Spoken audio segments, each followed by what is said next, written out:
ایک نوجوان اپنے کالج سے گریجویٹ ہونے والا تھا۔ پچھلے کچھ مہینوں سے اسے قریب ہی موجود ایک گاڑیوں کے شو روم میں موجود سپورٹس کار بہت پسند تھی۔ چونکہ اس کے ابا جان وہ کار لے کر دے سکتے تھے تو اس نے اپنے ابا جان کو کہہ رکھا تھا کہ اسے گریجویشن کے تحفے میں وہی کار چاہیے۔ جیسے جیسے گریجویشن کا دن قریب آ رہا تھا ویسے ویسے نوجوان کا اپنے تحفے کا انتظار بھی عروج پر جا رہا تھا۔ بالآخر تقریب کے دن کی صبح کو اس کے ابا نے اس کو اپنے خاص مطالعے کے کمرے میں بلایا۔ اس کے والد نے اس کو بتایا کہ ایسے ذہین اور محنتی بیٹے کے باپ ہونے پر ان کو کتنا فخر ہے اور یہ بھی کہ وہ اس سے کتنا پیار کرتے ہیں۔ پھر انہوں نے اس کو ایک غلاف میں لپٹا ہوا ڈبہ تحفے میں دیا۔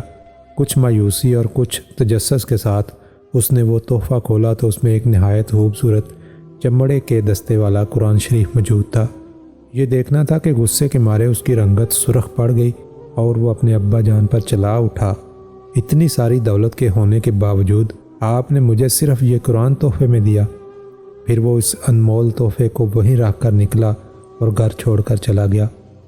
بہت سال گزر گئے، وہ پلٹ کر اپنے گھر نہیں گیا۔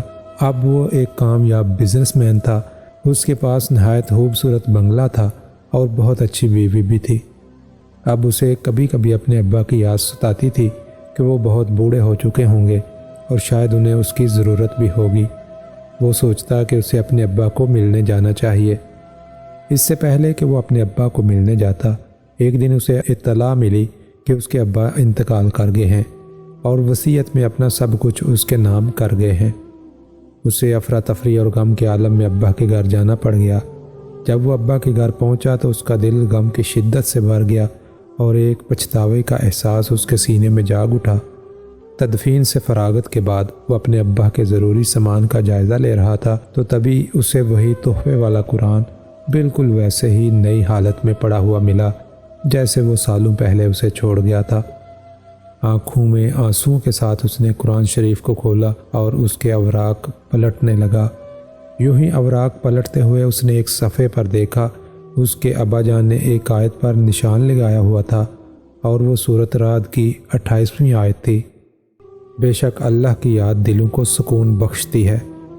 اس نے یہ آیت پڑھی، تبھی قرآن کی پچھلی جانب سے کوئی چیز نیچے گری۔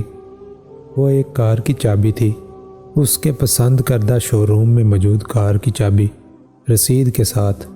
چابی کے ساتھ موجود رسید میں اس کی گریجویشن والی تاریخ لکھی تھی اور ساتھ ہی یہ بھی لکھا تھا کہ کار کی مکمل قیمت ادا کر دی گئی ہے۔ زندگی میں کتنی ہی دفعہ ایسا ہوتا ہے کہ ہم اللہ پاک کی عطا کردہ ان گنت نعمتوں کو صرف اس وجہ سے ٹھکرا دیتے ہیں کیونکہ وہ ہماری توقعات کے مطابق لبادے میں نہیں ہوتی۔ لیکن جب وقت کا پنچھی ہاتھ سے نکل جاتا ہے تو پھر ہمارے پاس پچھتاووں کے علاوہ کچھ نہیں بچتا۔ دوستو ویڈیو کو شیئر کریں، لائک کریں اور کمنٹس باکس میں اپنی رائے کا اظہار ضرور کریں۔